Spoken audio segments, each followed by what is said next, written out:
Dr. Vito, ang amoxicillin at mefenamic acid po ba ay tamang gamot para sa trangkaso? Lalong-lalo na po ngayon na merong ubo, uso ang sipon, uso ang lagnat at sakit ng kasukasuan. Kailangan niyo pong tandaan kapatid na ang amoxicillin ay isang antibiotic at ang mefenamic acid ay isang pain reliever.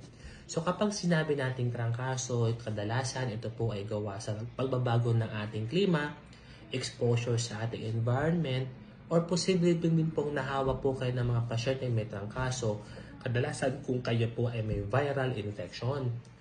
Iba naman, nagkaroon ng bacterial infection kung merong ibang karamdaman. Kaya kung gagamit kayo ng amoxicillin and mefenamic acid para sa isang trangkaso, mas mabuti pa rin po magpakonsulta sa ating mga doktor nang mabigyan kayo ng tamang gamot at maiwasan po natin ang side effect. Ito po si